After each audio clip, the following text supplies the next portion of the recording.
বাণীপীঠ শিক্ষাঙ্গনের উপস্থাপনায় আরও একটি গুরুত্বপূর্ণ সাজেশনের ক্লাসে স্বাগত জানাচ্ছি সকল ছাত্রছাত্রীকে। আজকের ক্লাসটা মূলত তাদের জন্য প্রযোজ্য যারা ক্যালকাটা ইউনিভার্সিটি 4th সেমিস্টারের স্টুডেন্ট এবং তোমাদের বাংলা অনার্সের পরীক্ষা খুব শীঘ্রই আসন্ন প্রায়। তো তোমাদের জন্য আজকে সিসি 7 পেপারটার গুরুত্বপূর্ণ কিছু সাজেশনস শেয়ার করব। প্রথমেই মডিউল 1-এ রয়েছে কপালকুণ্ডলা উপন্যাস। এই কপালকুণ্ডলা উপন্যাস বঙ্কিমচন্দ্র চট্টোপাধ্যায় লেখা অনেক বড় একটা উপন্যাস, খুব মনোযোগ দিয়ে পড়বে। ভাষাগত জটিলতা রয়েছে, একটু বুঝে পড়তে হবে।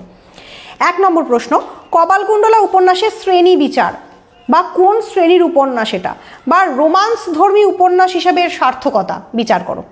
নেক্সট প্রশ্ন, কপালকুণ্ডলা চরিত্র বিচার করো, যেটা মেইন চরিত্র, নাম চরিত্র। নেক্সট প্রশ্ন, আলোচ্য উপন্যাসের পুরুষ চরিত্র, নায়ক চরিত্র, নবকুমার চরিত্র ব্যাখ্যা করো। নেক্সট প্রশ্ন, আলোচ্য উপন্যাসের গুরুত্বপূর্ণ একটি অন্যতম চরিত্র মতি বিবি চরিত্র আলোচনা করো। মোটামুটিভাবে 15 নম্বরের এই প্রশ্নগুলো করলে কিন্তু তোমরা কমন পেয়ে যাবে। এখান থেকে বলবো, কপালকুণ্ডলা উপন্যাস পড়তে যাদের সমস্যা হচ্ছে বা যাদের মনে হচ্ছে উপন্যাসটা খুব জটিল বা কঠিন, তাদের জন্য আমার চ্যানেলে অলরেডি আমি কপালকুণ্ডলা সম্পর্কে দুটো ভিডিওস আপলোড করে দিয়েছি।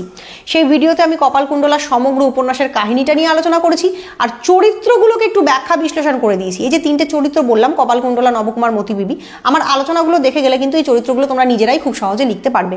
তো আমি ডেসক্রিপশন বক্সে কপালকুণ্ডলার 2টো ভিডিওরই লিঙ্ক দিয়ে দিলাম, তোমরা অবশ্যই পরীক্ষার আগে 2টো ভিডিও দেখে যাও।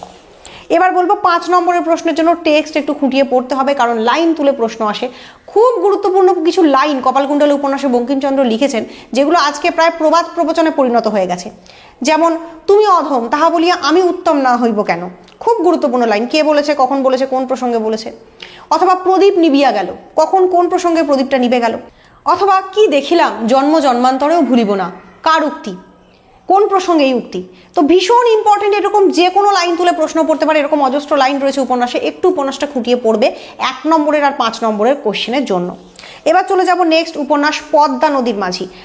তো এই প্রশ্নগুলো বলতে বলতে একটা গুরুত্বপূর্ণ কথা বলে রাখি, সেটা হলো যে তোমরা অনেকেই কিন্তু এই পরীক্ষার মুখে এসে আমাকে ফোন করছো এবং জানাচ্ছ যে তোমাদের প্রিপারেশন ভালো হয়নি, অনেকে নোট চেয়ে ফোন করছো, অনেকে আবার এই শেষ মুহূর্তে আমার কাছে ভর্তি হতে চাইছো অনলাইন বা অফলাইন ক্লাসে।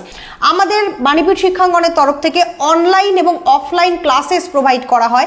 তোমরা যারা সেই ক্লাসগুলোতে যুক্ত হতে চাও তারা একটু ডিটেলসটা মনোযোগ দিয়ে শুনে নাও।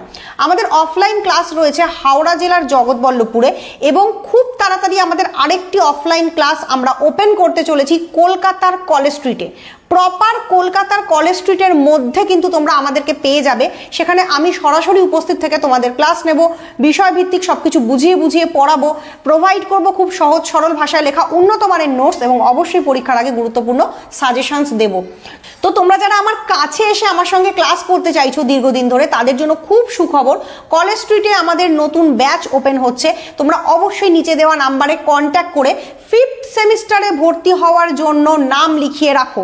অলরেডি কিন্তু আমাদের নাম এনরোলমেন্ট করা শুরু হয়ে গেছে। তোমরা 5th সেমিস্টারে ভর্তি হওয়ার জন্য নাম লিখিয়ে রাখো, তার কারণ এখন থেকে কিন্তু প্রচুর সংখ্যক স্টুডেন্ট ফোন করতে শুরু করে দিয়েছে এবং অলরেডি তারা কন্ট্যাক্ট করছে, কারণ তাদের 4th সেমিস্টারের প্রিপারেশন একদমই ভালো নয়, সেই কারণে তারা 5th সেমিস্টারে ভর্তি হওয়ার জন্য কন্ট্যাক্ট করছে। তো পিছিয়ে থেকো না, এগিয়ে আসো এবং নিজের অনার্স পড়ার অভিজ্ঞতাটাকে আরো সুন্দর করে তোলো। আর যারা পশ্চিমবঙ্গের বিভিন্ন প্রান্তে প্রান্তরে ছড়িয়ে রয়েছে, দূর দূরান্তের ছাত্রছাত্রী রয়েছে, তাদের জন্য অলওয়েজ আমাদের অনলাইন ক্লাসেসের সুবিধা রয়েছে, যেখানে তোমরা বাড়িতে বসে সরাসরি লাইভ ক্লাসের মাধ্যমে আমাকে দেখে আমার সঙ্গে ক্লাস করতে পারো, যে কোনো প্রশ্ন জিজ্ঞেস করে তার উত্তর পেতে পারো, ডাউট ক্লিয়ার করতে পারো, এবং অবশ্যই পেয়ে যাবে নোটসপত্র এবং সাজেশনস। তো তাড়াতাড়ি যোগাযোগ করো নিচে দেওয়া নাম্বারে। অনলাইন এবং অফলাইন দুটো মোডেই ক্লাস করার জন্য দুটো মোডেই কিন্তু আমাদের নাম লেখানো শুরু হয়ে গেছে। আর আরেকটা গুরুত্বপূর্ণ কথা এই যে, অনেকেই যারা মনে করছো যে অফলাইন ক্লাসে কারোর সামনে গিয়ে বসে পড়লেই তোমাদের পড়ার অভিজ্ঞতাটা ভালো হবে, অনলাইন ক্লাসটা খুব একটা ভালো হবে না, তাদের জন্য বলছি, এই এআই এর যুগে প্রত্যেকেই কিন্তু এখন অনলাইন বা প্রযুক্তির ওপর নির্ভরশীল। সেক্ষেত্রে দূর দূরান্ত থেকে তোমরা যদি অনলাইন ক্লাসে প্রপার সুবিধা পেতে পারো, লাইভ ক্লাস পেতে পারো, যে কোনো ডাউট ক্লিয়ারেন্স পেতে পারো, সেখানে তোমরা কেন শুধু শুধু পিছিয়ে থাকবে। তো এগিয়ে এসো, যুক্ত হও আমাদের সঙ্গে একবার যুক্ত হলেই তোমরা বুঝতে পেরে যাবে যে আমাদের অনলাইন ক্লাস কিন্তু কোনো অংশেই অফলাইন ক্লাসের থেকে ছোট নয় বা কম নয়। তো যারা দূরে আছো তারা অবশ্যই অনলাইন ক্লাসের সুবিধাটা উপভোগ করো। যারা ভাবছো বাণীপীঠ শিক্ষাঙ্গনে যুক্ত হওয়ার জন্য অনেক টাকা ফিস দিতে হয়, তাদেরকে বলবো এখন বর্তমানে পশ্চিমবঙ্গের 90% যে কোনো প্রতিষ্ঠানের থেকে আমাদের ফিজের পরিমাণ কিন্তু অনেক অনেক কম।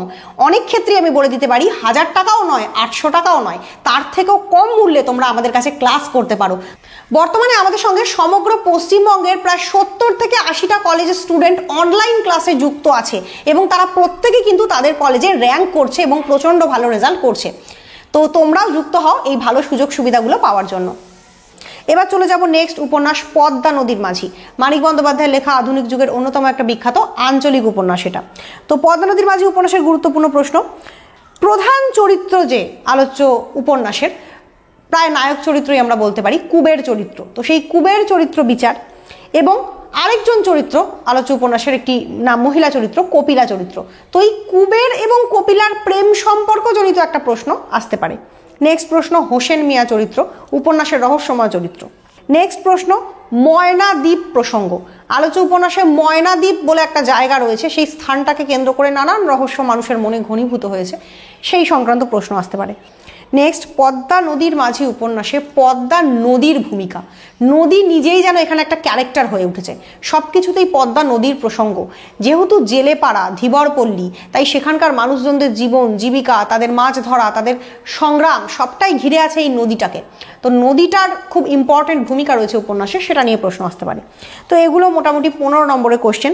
5 নম্বরের জন্য অবশ্যই টেক্সটটা খুঁটিয়ে পড়তে হবে, খুব ভালো করে বুঝে বুঝে লাইন তুলে প্রশ্ন আসতে পারে, অপ্রধান চরিত্র তুলে প্রশ্ন আসতে পারে, যেমন মালাকে, মালার চরিত্র নিয়ে প্রশ্ন আসতে পারে, মালা কুবেরের স্ত্রী। রাসুর উপাখ্যান নিয়ে প্রশ্ন আসতে পারে, গোপীর কথা নিয়ে প্রশ্ন আসতে পারে, এরকম যে কোনো ক্যারেক্টার তুলে কিন্তু প্রশ্ন আসতে পারে।